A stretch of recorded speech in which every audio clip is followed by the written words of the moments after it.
여러분의 건강도 잘 챙겨야 하는데 이 더운 날 그러려면 건강 포트폴리오를 잘 짜야 됩니다. 먹는 게 중요하고요. 5078님, 정희원 교수님의 저속 노화 식사법을 구입해서 유용하게 쓰고 있습니다. 건강한 식사를 할 수 있게 레시피로 활용을 하고 있다고. 그 저자분을 모셔야죠. 정희원 교수님 오랜만에 나오셨습니다. 안녕하세요. 안녕하세요, 정희원입니다. 요즘도 반갑습니다. 많이 바쁘시죠? 아, 네. 저희 또 진료 인원 조금씩 이제 이탈 이런 것도 있고 하다 보니까 네.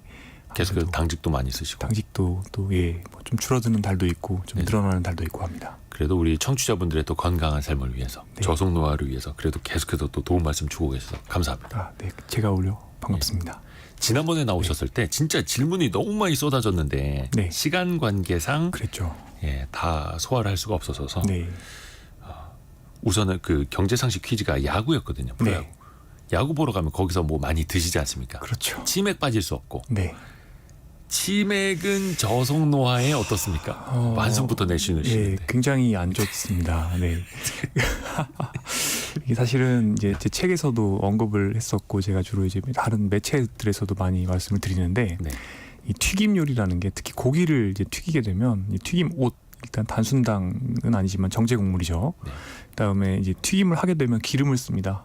보통은 이제 씨앗 기름을 이용해서 튀기게 되는데 예. 콩기름, 옥수수유 뭐 이런 것들 이용해서 튀기고요. 튀기다 보면 튀기는 과정에서 이제 다중불포화 지방산이 이제 트랜스 지방산으로 이제 바뀝니다. 그러다 보니까 이제 즉각적으로 염증을 만드는 효과도 있고 또 하나가 그렇게 했을 또 그런 물질들이 들어왔을 때 인슐린 저항성이 생기기도 하고요. 또 장기적으로 이제 튀김 많이 섭취하게 되면 체중 증가가 일어나는데 주로 좋지 않은 이제 부위에 지방이 많이 쌓이게 됩니다. 지방간, 근내지방, 복부지방 이런 데서는 또 식욕을 증가시키는 효과가 있습니다. 왜냐하면 이제 렙틴이라고 하는 우리가 충분히 음식을 먹었을 때 나와주는 식욕 억제 호르몬이 있는데 이 호르몬에 대한 저항성을 이제 만드는 일을 합니다. 그러다 보니까 더 먹고 싶어요. 네, 장기적으로 이제 튀김 같은 것을 많이 먹으면 식욕이 늡니다. 오히려. 요거는 근데 좀 자주 장기적으로 먹었을 때고 네. 어쩌다 한 번은 뭐 어쩌다 한 번 정도는 당연히 네네. 이제 봐드릴 수 있죠. 그래서 저도 항상 이제 너무 이제 수도승처럼 살 필요는 없다. 수도승처럼 살 수는 없고 네, 그렇죠. 중용을 지키면서 즐겁게 사는 게 좋다. 현실적으로. 네, 근데 너무 과하지만 않게. 네 그렇습니다. 어쩌다 한 번이면은 그럼 얼마 정도? 근데 사실 이게 연구가 별로 없어서요. 예. 하지만 이제 관찰 연구를 해보면 예. 완전히 이제 건강식단을 이제 엄수하는 분들은 사실 거의 없습니다. 그래서 뭐 상중하 정도로 봤을 때 상위권 그룹이라고 해도 한 100점 만점에 한 70점 정도 되시는 분들입니다. 사실 사람이 완전히 정크푸드만 먹고 살 수도 없습니다. 그쵸, 그러다 그쵸. 보니까 또 반대로 완전히 건강식품만 먹고 살 수도 없고요. 그쵸. 그러다 보니까 한 70% 정도 이제 건강식단을 준수하는 분들은 이 상위권으로 나오고 주로 이제 관찰 연구들에서 뭐 치매 리스크라든지 만성 질환 리스크가 50% 이상 이제 감소되는 걸로 나옵니다. 그렇기 때문에 그 70%를 100%로 올리기 위해서 스트레스를 받을 필요는 없고 그냥 이제 적당히 하지만 좀 어느 정도 내가 닻을 가지고 중용이라는 포인트에 닻을 박아놓고요. 그 닻에 가까워지기 위해서 노력을 하는 게 필요한 거죠. 그러니까 이제 현실적인 네. 지점을 찾아 나가는 거죠. 그렇습니다. 가장 또 기본이 되는 게 밥 아니겠습니까? 밥. 네. 지난번에도 백미보다는 이제 잡곡 이런 네. 것도 이제 추천을 해주셨는데 김나경님이 그러면 콩은 종류 상관없이 다 괜찮나요? 이렇게 콩 섞어서 먹는 거? 네. 콩밥을 사실 예전에 이제 감옥에 가면 먹는다 그랬죠. 그 대두입니다. 대두를 밥에 넣으면 좀 어렵습니다. 뭐가 어려워요? 일단은 맛이 없습니다. 그래서 보통 대두는 우리가 가공을 해서 먹지요. 그래서 두유를 어릴 적에 막 먹거나. 콩밥 애들도 다 싫어하고 막 골라내고 그러죠. 네, 대두는 그래서 밥에 넣어 먹기는 좀 좋지 않고요. 또 하나가 대두는 이제 식물성 에스트로겐이 많이 들어 있습니다. 예. 대두만 그래요. 다른 콩들은 그렇지가 않습니다. 그런데 이 식물성 에스트로겐이 사실 섭취하는 것이 건강상에는 큰 문제가 없거나 오히려 심혈관 질환 측면에선 좋을 수도 있다 이런 증거들이 있습니다만은 하지만 또 걱정하시는 분들이 있습니다. 그래서 대두를 그러니까 특히 파이토 에스트로겐, 식물 에스트로겐 걱정하시는 분들은 너무 많이 드시는 거는 좀 이제 피하시는 게 좋을 수도 있는데 대두를 가공을 하게 되면 뭐 예를 들어서 낫또, 두부, 템페, 두유 이런 식으로 대두 가공품들이 많죠. 사실은 된장도 또 대두로 가공한 거고요. 가공을 하게 되면 이런 것들이 대부분 굉장히 많이 줄어듭니다. 그래서 대두는 사실은 반찬을 해서 먹는 게 더 좋은 것 같고, 그러다 보니까 대두 이외의 콩들을 이제 좀 공부를 해보게 되었는데요. 제가 주로 렌틸을 많이 말씀을 드립니다. 네네, 렌틸을 많이 말씀드린 이유는 워낙 서구에서 그동안 이제 특히 채식하시는 분들에서 렌틸이 마치 채식주의자의 고기 정도가 될 정도로 단백질도 많고 또 미량 영양소 또 여러 가지 금속, 미네랄들도 굉장히 많이 들어있다. 네. 그래서 거의 이제 고기를 대체할 만큼의 효과가 있다 이렇게 알려져 있는데요. 사실은 이제 우리나라에서 일반적으로 재배되고 또 구입할 수 있는 다른 콩들도 대두 못지 않은 것들이 많이 있습니다. 서리태 제가 많이 말씀드리고요. 쥐눈이콩, 적두는 팥입니다. 아, 적두가 팥. 네, 그리고 빨간 백태, 콩. 예. 네, 녹두 굉장히 다양한 콩들이 있습니다. 이 대부분의 콩들이 렌틸과 못지않은 또는 더 많은 양의 단백질 함량을 자랑하기도 하기 때문에 이런 콩들을 이제 활용해 보시면 좋고요. 이런 콩들의 이제 특장점은 당 지수가 굉장히 낮다는 겁니다. 그러니까 혈당을 올리는 속도가 매우 느립니다. 예. 포도당 원액을 먹었을 때 우리가 100 정도의 속도로 올린다고 하면 네. 대략 백미밥은 86 정도의 속도로 올립니다. 그러니까 거의 뭐 포도당 원액과 비슷하죠. 흰 빵도 거의 100입니다. 그리고 빵은 그래도 좀 다르지 않을까 생각을 하지만 빵이 뭐 그냥 뭐 식빵이라든지 식빵. 맨빵. 네, 그런 빵도 거의 100이라고 보시면 되는데 이제 현미 한 50대 중반 정도가 나옵니다. 이제 그래서 만약에 우리가 잡곡밥이라고 얘기를 하시는데 예를 들어서 백미 80에 현미 20을 섞었다. 네. 사실은 물타기가 별로 안 됩니다. 현미가 50 중반이기 때문에 보통 당 지수가 좀 낮다라는 거를 한 54, 55 정도까지를 낮다라고 이야기를 하거든요. 네. 그리고 56에서 한 69 정도를 당 지수가 좀 중등도다. 70 이상은 굉장히 높다라고 하는데 현미 20% 넣는 걸로는 사실은 백미의 당 지수가 별로 안 떨어지는 거죠. 전체적으로 밥을 혼합했을 때. 콩은 섬유소가 굉장히 많고요. 섬유질이 많은 겁니다. 그 다음에 단백질이 많습니다. 이 두 가지 효과 때문에 당 지수가 보통 한 30 정도 나온다고 보시면 됩니다. 네. 그래서 이제 콩을 이용해서 백미의 물타기를 하는 거죠. 그러면은 그 당 지수가 굉장히 많이 떨어집니다. 이론적으로는요. 현미 넣고 그리고 콩도 넣고. 네. 그러면 이제 혈당이 천천히 오르고 천천히 내리게 되는. 네. 그래서 저는 뭐 콩을 40%까지 넣어 보십시오 이렇게 말씀드리는데 40% 정도 넣게 되면 그 혼합 밥의 당 지수가 한 50대 초반까지 떨어집니다. 그래서 실제로 이제 혈당 패치를 붙여보면 거의 혈당이 오르지 않습니다. 그러면 콩 40이면 네. 나머지 60은 혹시 어떻게 해요? 나머지 60을 제가 원래 좋아하는 레시피는 흰쌀 20%, 귀리 20%, 귀리. 현미 20% 이렇게 저는 넣었었는데요. 예. 이 귀리에도 또 단백질도 좋은 단백질이 좀 들어있고 또 지방질도 좀 들어있고 그렇거든요. 그래서 에너지가 이제 좀 여러 가지 많이 들어있는 거죠. 그러다 보니까 저는 이런 식으로 이제 밥을 처음에 만들어 먹었는데 요즘에 이제 마트에 가시면 이제 혼합 잡곡이라고 해서 나오는 것들이 다양하게 있습니다. 네.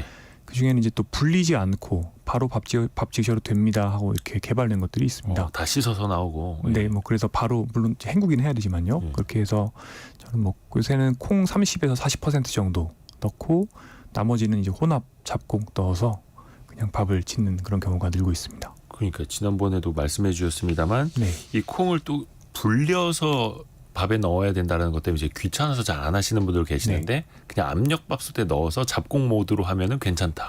네, 말씀해 잡곡 모드, 주셨었고. 콩 모드, 콩 모드가 있는 밥솥도 있거든요. 그렇게 하면 흰쌀은 20%, 귀리 20%, 현미 20%, 콩 네. 40%. 근데 예. 요것도 뭐 네. 렌틸콩이나 네, 뭐 그러니까 대두가 아닌. 네, 다양한 콩 시도해 보셔도 좋고요. 그런데 이제 또 제가 말씀드린 이런 잡곡밥, 예. 특히 이제 렌틸은 비교적 소화가 잘 되는 편인데 예를 들어서 귀리나 이런 것들은 좀 부글부글거립니다. 그렇기 때문에 소화 안 되시는 분들은 너무 무리하지 마시고 본인 소화되는 거 보아 가시면서 비중 조절을 해보시면 좋을 것 맞아야 같습니다. 되니까. 네, 그러면 이제 귀리를 빼고 네, 귀리 20% 빼고 뭐 현미 비중을 늘리거나 네, 이런 식으로.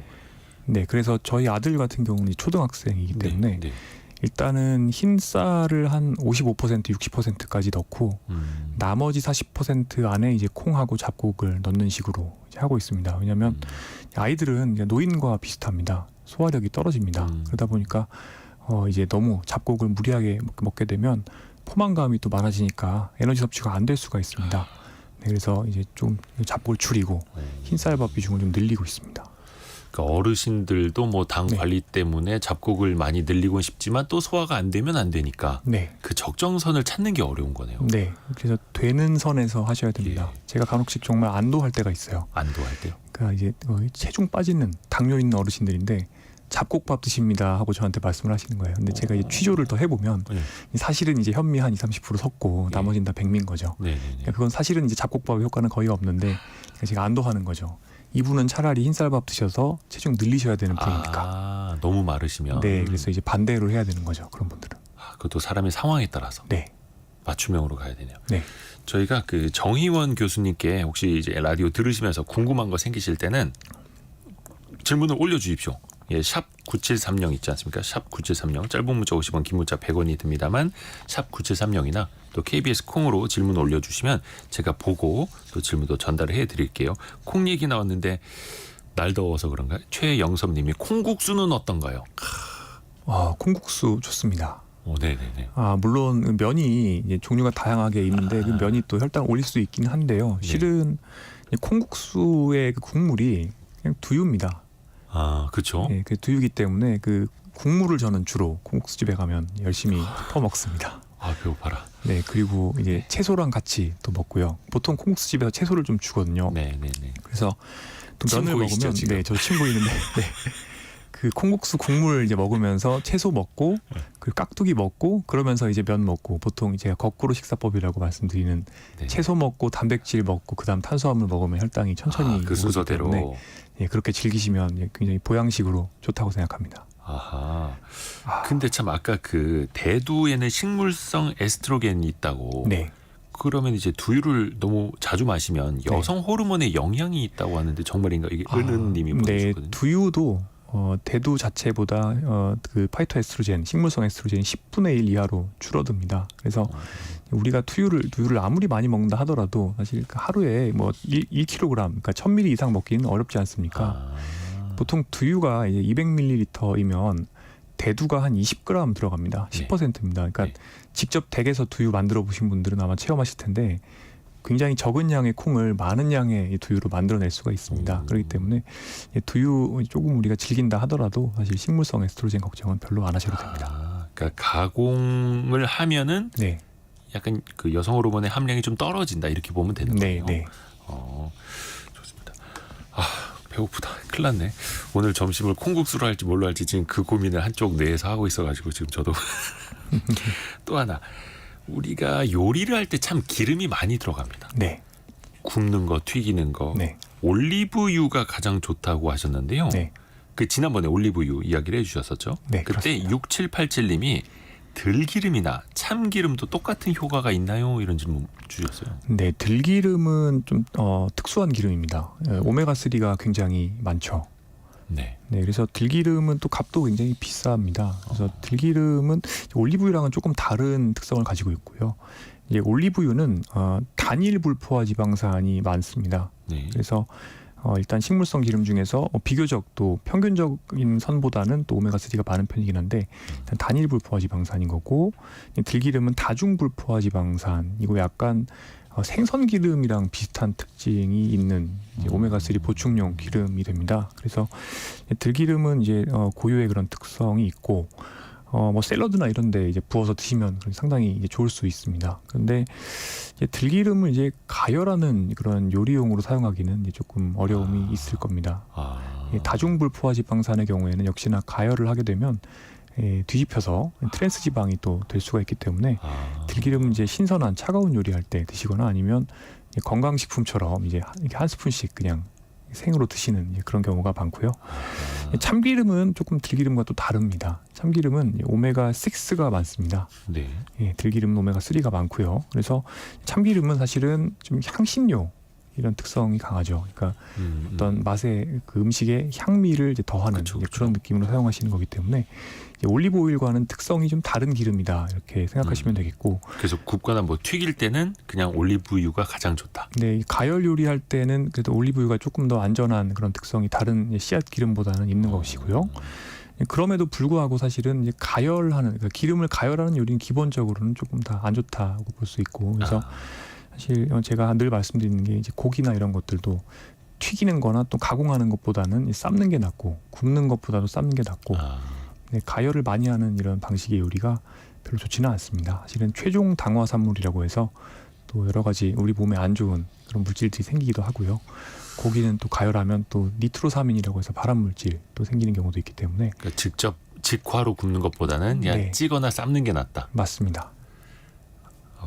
이거 또 배고파지는데 이거 뭐 백숙이라든지 수육이라든지 그러니까 수육이 더 낫다는 거죠. 네, 그렇습니다. 삼겹살보다는. 네, 그래서 어쨌든 이제 들기름과 들기름은 주로 차갑게 드시는 기름이 되겠고 참기름은 주로 이제 향신료 같은 느낌, 향미를 증진하는 그런 기름.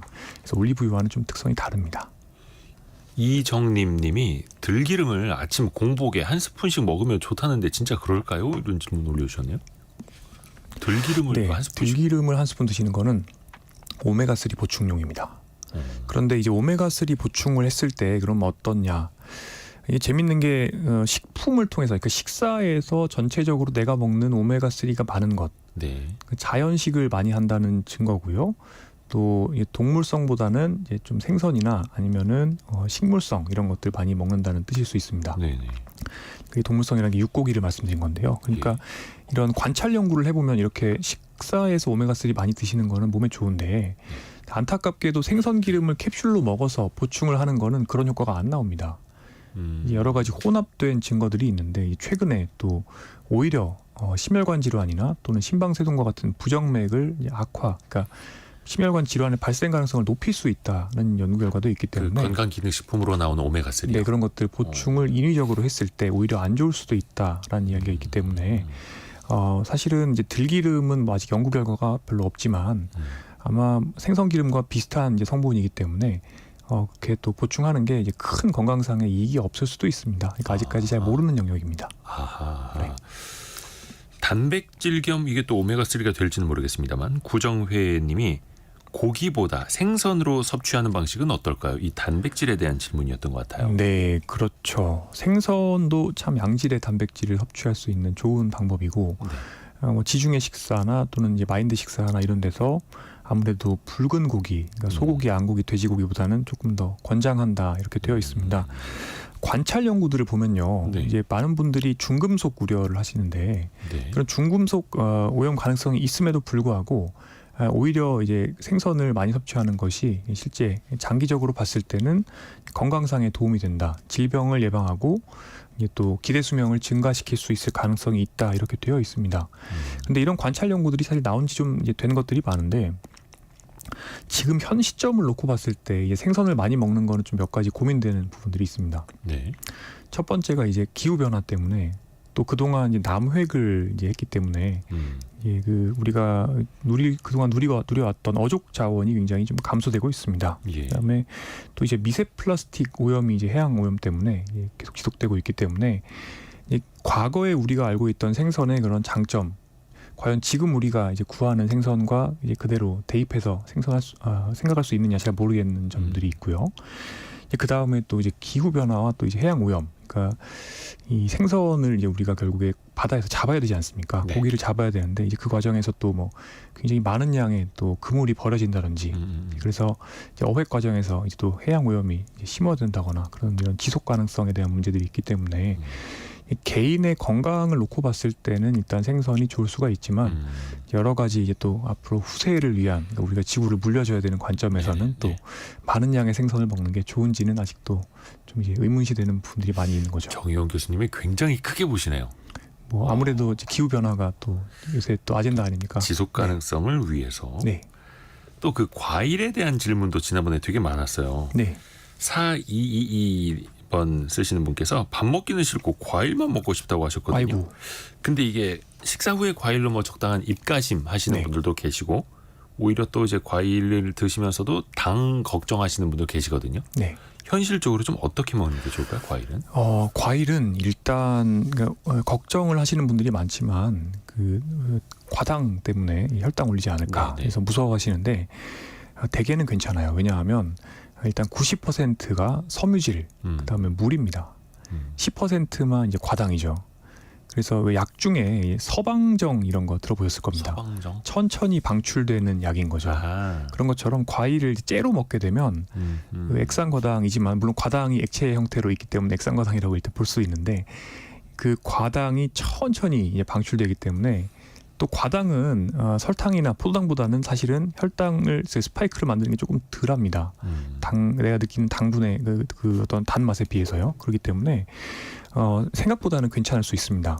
다만 과일을 언제 먹느냐에 따라서 또 과일을 어떻게 우리가 가공해서 먹느냐에 따라서 사실은 과일은 이제 친구가 될 수도 있고 적이 될 수도 있습니다. 이제 예를 들어서 탄단지로 잘 구성되어 있는 또 혈당을 천천히 올리는 식사를 하신 후에 후식으로 과일을 드신다.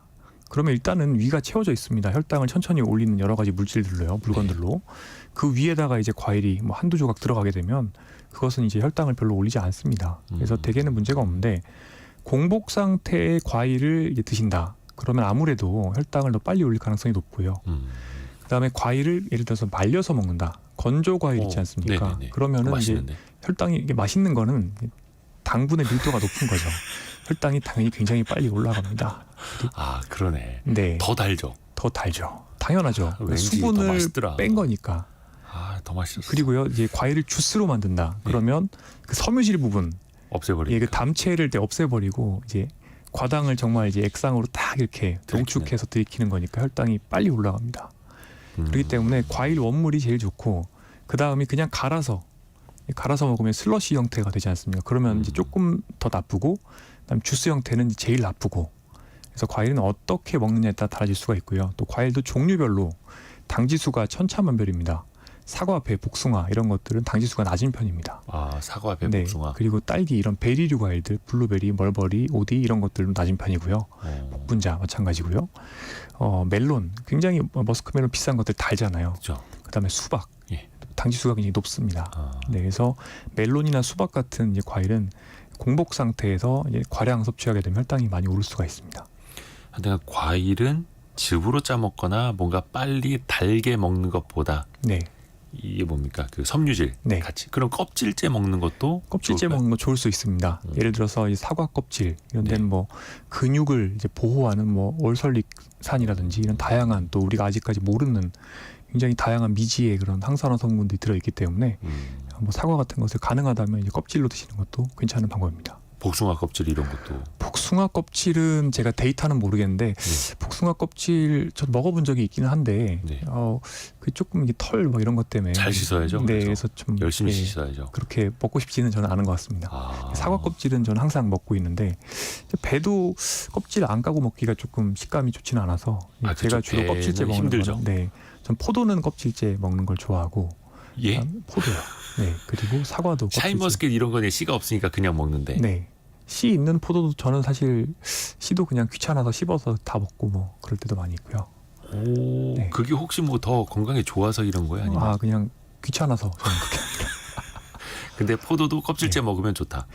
껍질에 좋은 성분들이 많이 들어있을 수 있죠. 네, 뭐 레스베라트롤 이런 성분들 물론 미량이긴 한데 다양한 이제 항산화, 그다음에 안토시아닌 이런 그 색소 성분들, 항산화 성분들 그런 것들이 껍질에 주로 들어 있습니다. 저는 포도 먹으면서도 이게 알갱이가 작다 보니까 껍질 빼고 먹으면 당은 빨리 오르겠다. 왜냐면 요 자꾸 말캉말캉한 거에 섬유질이 얼마나 있을까라는 생각도 해보거든요. 네, 내부에는 아무래도 조금 적을 수 있죠. 껍질에 섬유질이 많이 있습니다. 네, 네, 혈당을 천천히 오르게 만드는 데 도움이 되겠네요.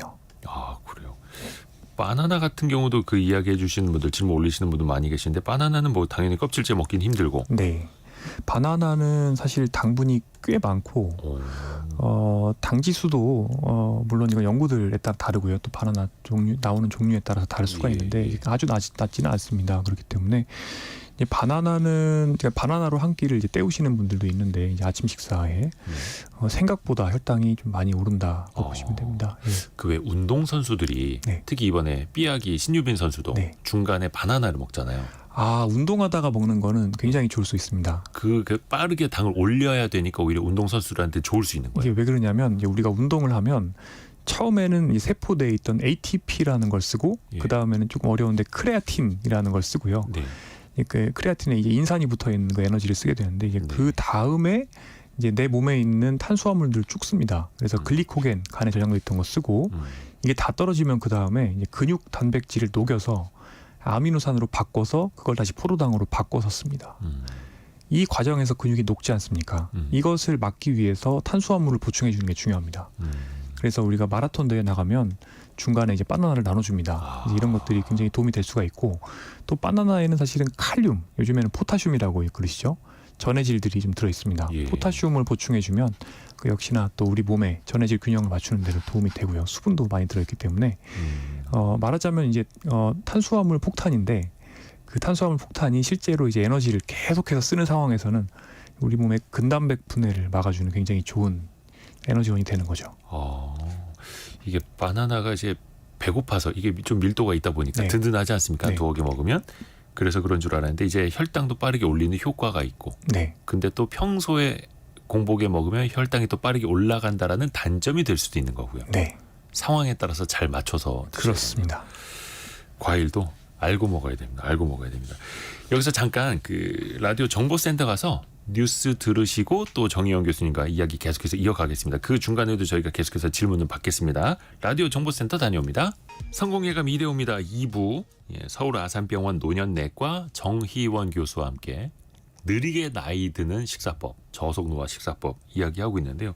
좀 전에 뭐 운동선수들이 먹는 뭐 바나나 이야기도 했습니다만, 김은희님이 바나나를 얼려서 아이스크림 대용으로 먹고 있어요. 영양면에서 얼리면 어떻게 되나요? 질문 주셨어요. 바나나를 얼리면은 거의 영양 성분의 변화가 없고요. 네. 이런 실험 연구들이 꽤 있습니다. 제가 이제 예전에 박사과정 할 때 아무래도 돈이 좀 딸리다 보니까 냉동 블루베리, 그다음에 냉동 과일 믹스, 냉동 야채 믹스 이런 것들 이제 냉동실에 넣어놨다가 생과일은 비싸니까. 네, 그런 또 이제 보관이 오래 가능하다 보니까 네. 1인 가구였거든요. 이렇게 먹을 수가 있는 거죠. 그런데 그래서 논문들을 찾아봅니다. 예. 해보면 얼리는 것이 채소나 과일에서 우리가 측정할 수 있는 영양소를 이제 거의 망가뜨리지 않는다. 이런 데이터들이 많이 있습니다. 그래서 괜찮습니다. 그러니까 괴담들이 있습니다. 가열하면은 비타민이 파괴된다. 예. 또 냉동하면 비타민이 파괴된다. 이게 다 괴담입니다. 실제로 다 연구들이 있고 생각보다 거의 대부분 우리가 측정할 수 있는 영양소들은 그대로 유지가 됩니다. 얼려도 상관없다. 네. 물론 양상추 얼리면 안 됩니다. 양상추는요? 예, 양상추 얼리면 먹을 수 없게 됩니다. 그러니까 이게 조직이 깨져서 눅눅해지고. 그 흥건해집니다. 물과 그 약간 예, 완전히 시든 그 약간 시든 꽃처럼? 예, 그 꽃처럼 돼서 먹을 수가 없게 되고요. 저도 다양한 그 채소를 해보셨구나. 얼려봤는데 양상추는 절대 얼리시면 안 됩니다. 근데 과일은 얼려도 괜찮다. 네, 네. 근데 왜 그런 거 있지 않습니까? 토마토는 네. 토마토는 채소죠. 토마토는 약간 구워 먹어야 더 좋다고 막 이런. 역시 마찬가지입니다. 이제 굽거나 생으로 먹거나 그 근본적인 어떤 화학 성분이 크게 달라지지는 않기 때문에 네. 물론 구워 먹어도 문제는 없고 좋을 수 있습니다. 근데 생으로 먹는다고 해서 열등할 거라고 생각하지 않습니다. 네. 열등하지는 않다. 네. 근데 4827님이 밥을 얼려서 먹으면 다이어트에 도움된다는 얘기도 있던데요. 찬밥 다이어트. 그 한숨을 깊게.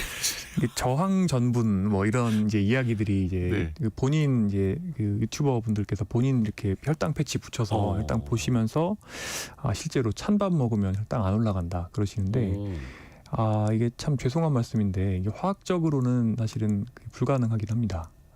이게 왜 그러냐면 어차피 위장에서 특히 위에 들어오게 되면 교반 작용이 생기게 되고 섞인다는. 네, 이제 따뜻한 우리 체온과 함께 섞이죠. 이제 물, 위액, 그다음에 소장으로 들어가면 이제 여러 가지 소화액들과 섞이게 되면서 결국에는 상온으로 맞춰집니다.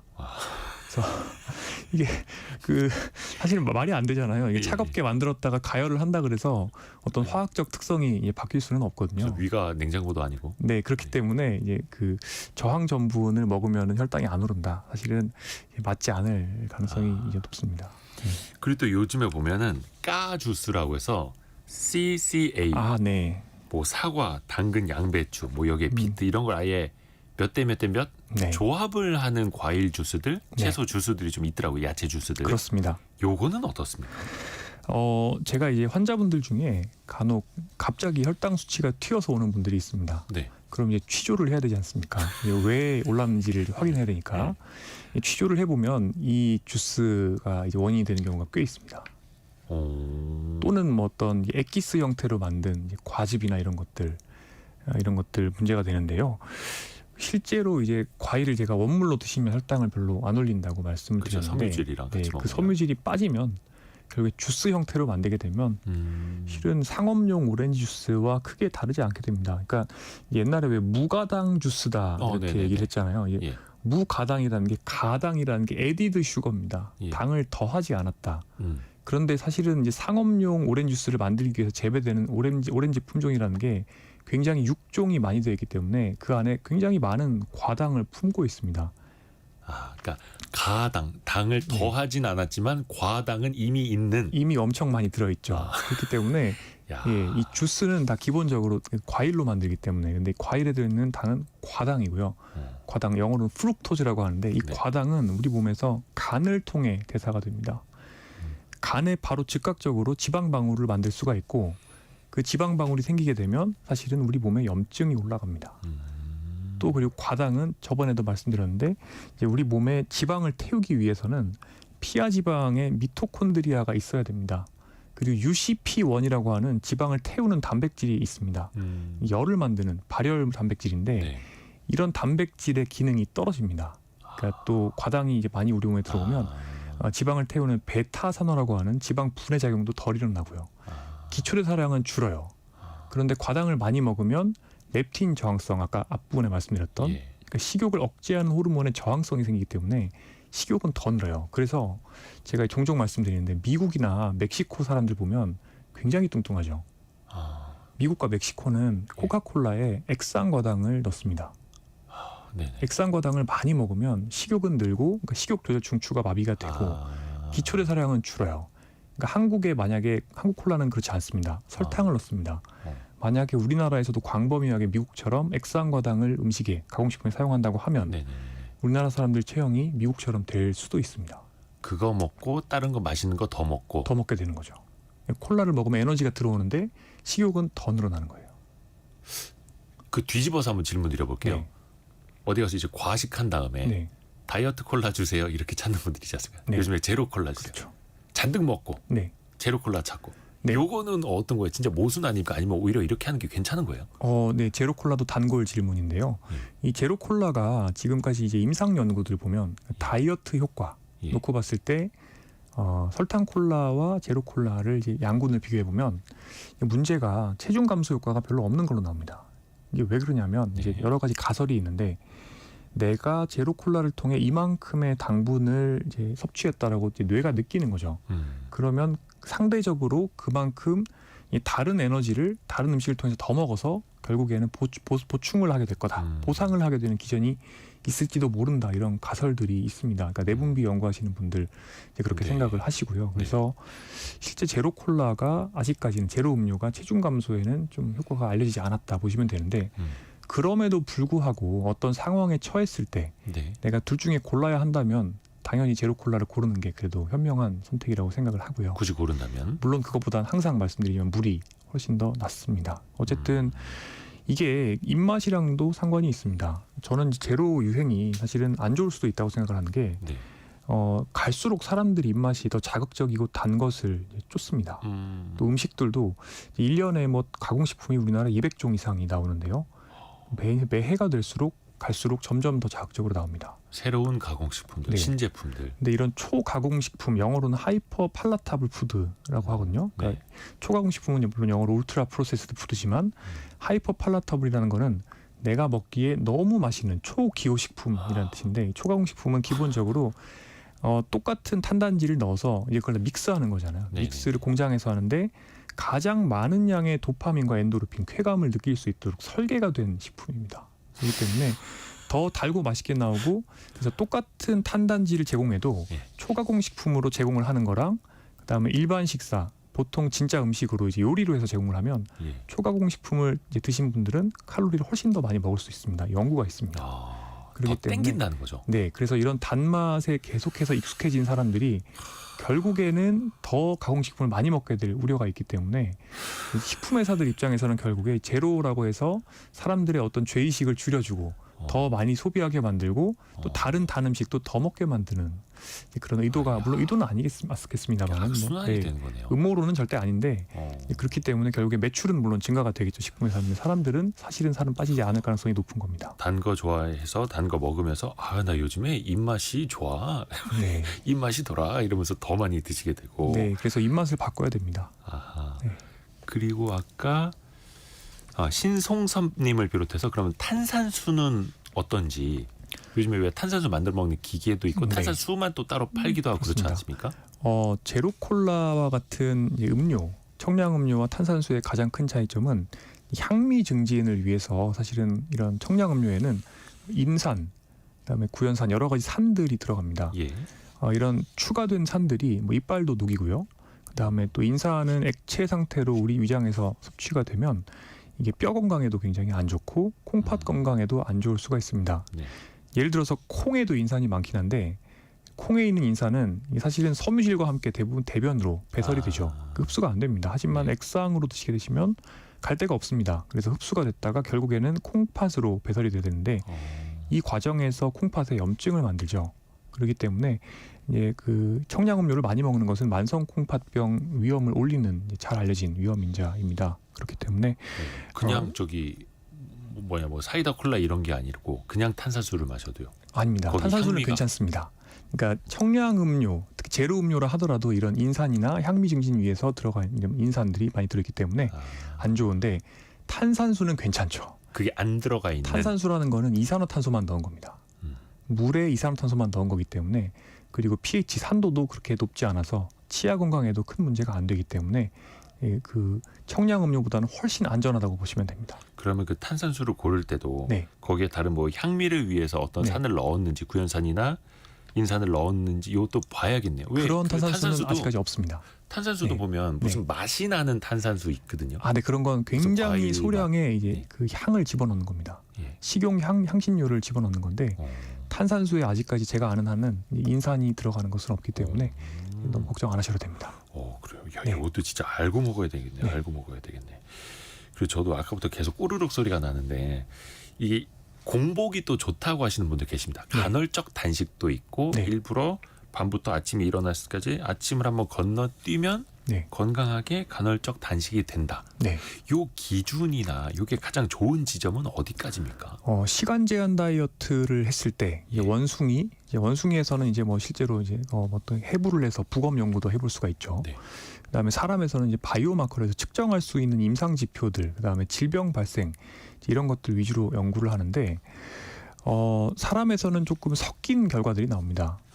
일단은 쥐에서는 굉장히 강한 효과가 나옵니다. 왜냐하면 쥐는 일단은 수명이 30개월 정도 되기 때문에 쥐의 24시간은 굉장히 긴 겁니다. 그렇기 때문에 쥐를 24시간 굶기게 되면 정말 그 노화를 느리게 만드는 여러 가지 유전자들이 굉장히 폭발적으로 증가가 됩니다. 사람한테 한 일주일 굶긴 효과 나오고 거의 그런 효과가 나오죠. 근데 이제 원숭이 이제 실험을 해보면 이제 원숭이 뇌에 그 시계가 있습니다. 시계가 들어 있습니다. 예. 사람도 들어 있습니다. 근데 이 시계에 맞춰서 식사를 하게 하면 사실은 조금 더 대사 노화를 지연시키는 효과가 있다. 이런 것들이 이제 원숭이 정도에서는 확실히 알려져 있고요.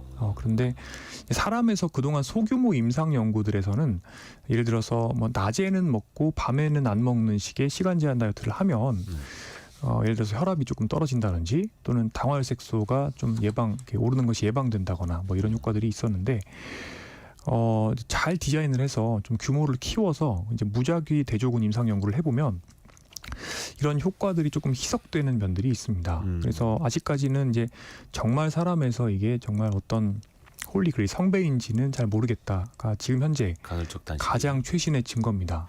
그럼에도 불구하고 일단 기본적으로 우리가 해볼 수 있는 거, 그러니까 낮에 먹고 밤에 속 비우는 거, 이 정도는 당연히 좋을 수가 있습니다. 왜냐하면 일단 어느 정도 이제 속을 비워주게 되면 이제 공복 시에 12시간 정도 물론 공복으로 이게 다 확실하게 되는지는 잘 모릅니다만은 노화 속도를 느리게 만들어주는 뭐 AMPK 이런 에너지 센서들이 이제 활성화가 될 수가 있고요. 그다음에 이 세포에 있는 쓰레기들 태우는 기전들, 자가포식이라 그러죠. 세포 내에 있는 고장난 단백질이 타는 겁니다. 그래서 에너지를 만듭니다. 이런 기전들이 이제 조금은 활성화가 될 수가 있습니다. 그런데 아직까지 어쨌든 모르는 것이 굉장히 많은 영역이고 또 간헐적 단식하게 되면 체성분이 또 나빠질 수 있다 이런 연구 결과도 있고요. 특히 이제 좌식 생활하시는 분들 평소에 운동 습관이 없으시고 스트레스 많이 받고 저녁에 술도 이제 약주도 좋아하시면서 거기다 간헐적 단식까지 하시면 사실은 이런 분들은 이제 인슐린 저항성도 있고 호르몬 균형도 건강하지 않기 때문에 굶는 시간 동안에는 굉장히 빨리 근육이 녹을 수가 있습니다. 그러니까 제가 아까 전에 과당 말씀드리면서 우리가 음식을 잘못 먹으면 지방을 태우는 능력을 잃어버릴 수 있다 말씀드렸습니다. 네네네네. 그렇게 된 상태에서 근육에 들어가는 어떤 에너지 대사의 고속도로가 있는데 이게 비포장도로가 비포장도로 바뀌어 있을 수 있습니다. 무슨 의미냐면 평소에 근력 운동을 많이 한 사람은 내가 먹는 에너지가 다 근육으로 쏙쏙 들어가는데 이제 이 일이 안 되고 남는 에너지가 다 지방에 쌓이는 그런 악순환 상태에서 거기다 간헐적 단식까지 하면 거기다 호르몬 균형도 안 좋으면 근육만 빠지는 겁니다. 그러니까 운동 안 하고 그냥 간헐적 단식으로 살 뺀다고 하면 안 되는 거네요. 네, 이걸 이제 어려운 말로 동화 저항이라고 제가 이전에 말씀드린 적이 있는데 이 동화가 아미노산을 근육으로 바꾸는 이런 집 짓는 작업인데 이런 기능이 떨어져 있는 분들이죠. 그 상태에서 에너지를 안 먹는 기간만 늘리면 이 근육만 빠지는 겁니다.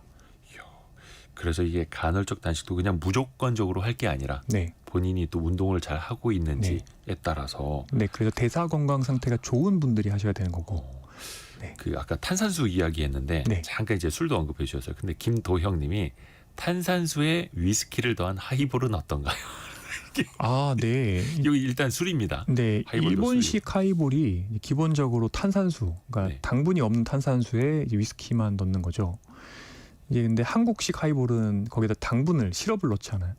그죠? 그래서 시럽이 들어있는 하이볼은 제일 나쁩니다. 왜냐하면 그 시럽이 사실은 되게 액상거당입니다. 맛을 내기 설탕일 위해서. 수도 있고요. 근데 이 액상거당 제가 나쁘다고 말씀드렸습니다. 그리고 액상거당은 간에 부담을 줍니다. 네. 간에서 대사가 되고 지방간을 만들죠. 술도 간에서 대사가 됩니다. 네. 간에 부담을 주고 염증을 만들고 지방간을 만들고 나중에는 뭐 간염, 간경변 다 만들죠. 그래서 하이볼을 먹는데 내가 당분과 술을 같이 해서 먹는다. 제일 나쁩니다.